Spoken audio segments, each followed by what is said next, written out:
But I think it's important to mention the other thing that was going on while Universal was making all their monster movies, and you had, the Jekyll and Hyde stuff and whatnot happening. But RKO Pictures had a series of horror films by producer Val Lewton, Lewton. And they were cashing in on the popularity of horror, but they didn't have the rights to any of the big movie monsters. They couldn't do Dracula. They couldn't do, the Wolfman or Frankenstein. So what they did was Val Lewton produced a series of horror films that are all original stories for the most part, except for one exception, which is a great exception I'll talk about in a second. But they did this series of horror stories, really great writing, more of a psychological kind of tales. The biggest one, probably the most popular one of the era, which deservedly so, it's so freaking good, is The Cat People. Not the 80s Cat People movie. This is the original one from 1943, I think, 42 or 43. It's directed by Jacques Tourneur. It's fantastic. It is so good. This guy falls in love with this woman, who's in love with him too, but she comes from a heritage, her old European heritage. If a woman gives herself to a man, she will become a panther and eat that man. It sounds silly, but it's actually pulled off so incredibly well. And the psychological undertones of it, of like, being afraid of one's own sexuality or frigidity and marriage and all this kind of stuff. It's like, it really plays with these ideas so well. And these movies too, they don't use a lot of huge special effects. There are real monsters sometimes in these movies, but they're not going to be, it's going to be sort of hinted at. And the terror, these movies really have terror down to an art. Cat People is so freaking good. Jacques Tourneur, the director, you might remember that. Longtime listeners of my channel, you guys will remember when we did our film noir phase, our segment there, we looked at Out of the Past with Robert Mitchum. That was Jacques Tourneur, so he's a solid filmmaker, and he did a lot of great movies for Val Lewton. He did Cat People. He did I Walked with a Zombie, another great movie. Kurt Siodmak, I think, was even on the who was the screenwriter for The Wolfman, but he wrote one of the writers listed on I Walked with a Zombie. There was I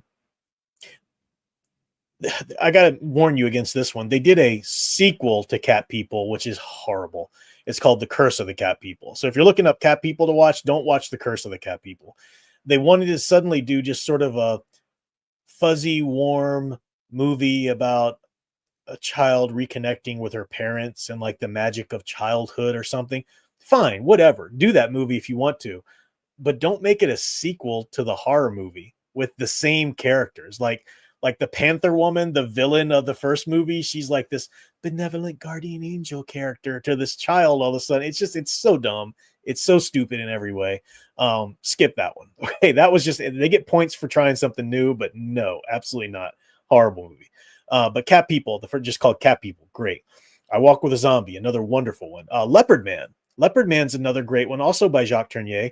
And Leopard Man and Cat People, you're dealing with the shape-shifting into like the animalistic nature of us. So it's the same sort of werewolf archetype there. It's just fun to see how, people were playing with that archetype without rights to actually make it Jekyll and Hyde or the Wolfman. So those are really great. The other movie from that era that I'll mention, there's a bunch of them, so they're great. The Ghost Ship, there's a lot of them to watch. But The Body Thief. The Body Thief is one RKO picture, Val Lewton picture there, produced by Val Lewton.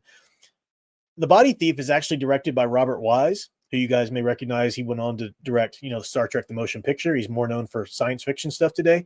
But he directed this. It's a wonderful movie. It stars Boris Karloff.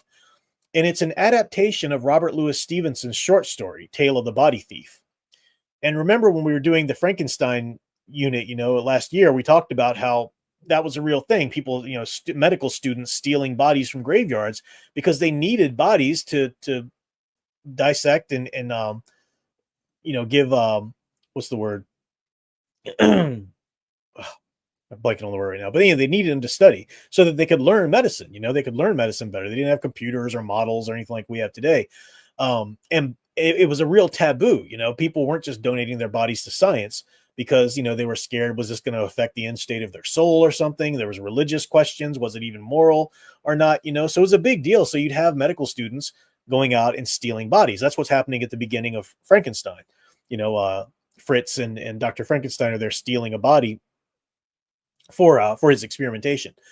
But Tale of the Body Thief was written by Robert Louis Stevenson, so the same writer as Jekyll and Hyde, and it deals with some of the same themes, like the class difference between classes in Scotland at the time, and the morality of things and whatnot. But Boris Karloff, this is probably one of his career best performances in Body Thief. He is so freaking good. He is a evil villain, but he's so charming.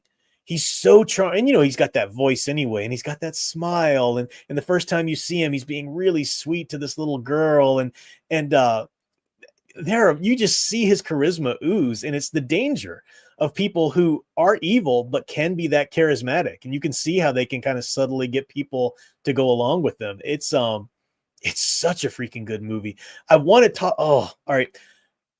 I'm going to spoil it for a second here. So if you don't want The Body Thief spoiled, and I don't recommend you spoil it. If you haven't seen it, I really recommend you watch it. But if you don't care, if you're going to watch it anyway, he has this, I'm going to spoil it here just for a second. He has this speech that he gives to this doctor. He's been bribing this doctor because he knows that this doctor was in on stealing bodies or whatever. So he bribes the doctor. He goes and fetches the bodies from the graveyard and gives them to this doctor. And he's blackmailing him basically. You must keep paying me for this. You must keep giving me money or doing all these things.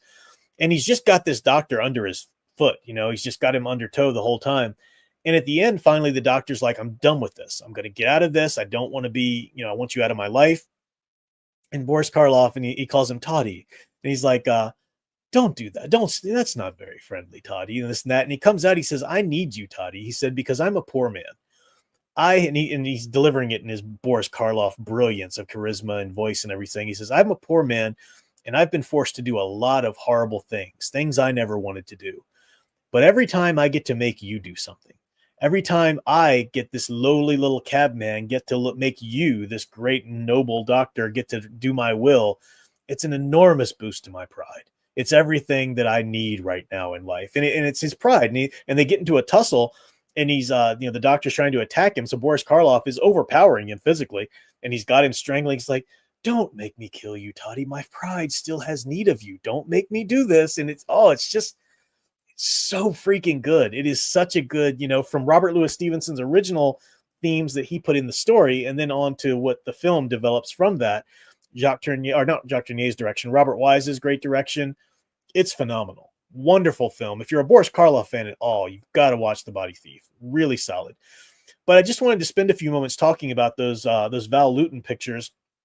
Again, as an example of what other horror movies were doing that didn't necessarily have rights to the named big three monster archetypes, but they were still exploring those same themes. And with Cat People and Leopard Man, even exploring the exact theme of our duality of man and the animalistic nature within us and all of that in a really cool way. So it just helps you see that was not just one motion picture company's shtick at the time. It was something that was really being explored in the 40s, in the World War II era, and all of the tensions that were going on there. And I think it was important to mention those before we move on to the 50s and the whole sort of reboot we get culturally with the Hammer horror films. So anyway, that's those are my thoughts and my reviews on all of that. Let me see. Yes, Melwinus, I talked extensively about Ken Russell's Gothic film last year. You have to go back and look on my channel. Look for Gothic, Frankenstein Gothic or whatever on my channel. You'll find it. Actually, I've got a playlist, a monsters playlist. I need to put my videos from this year on that playlist as well. But yeah, I talked about Gothic and Haunted Summer. And I think there's another movie with Hugh Grant, believe it or not, of all people, that deals with that fated summer in which, Dracula and Frankenstein came out of the Lord Byron and the Shelleys there with others at that castle. But yeah, we talked about that. It's a good movie. Very surreal, but it's good. It's fun. But I'm having fun with this. I love doing it last year, the monster movies. I'm doing it again this year. It's not a popular, those of you who watch the video seem to really enjoy it. I do have a good portion of my subscribers who really enjoy it with me, but they're not super popular in that, I'm not like pulling in the revenue or, getting huge numbers on those videos, because I'm not talking about drama and I'm not talking about the latest, this or that. I'm just talking about some really great movies that existed and whatnot. So I'm going to do it again. I just love it. And that's why I do my channel. I'm not, if I make a few bucks, great, but I'm here just because it's a hobby. It's something I love. So that's why I'm here, and I'll be doing it again here this season. So I'm fully entrenched. I still have some Halloween decorations to put up. I still have to put up my classic monsters back there and whatnot, and I still got to do a few things in the house, but I've already started putting up the decorations. I don't care. I'm not waiting. It's time. It's time. It's here.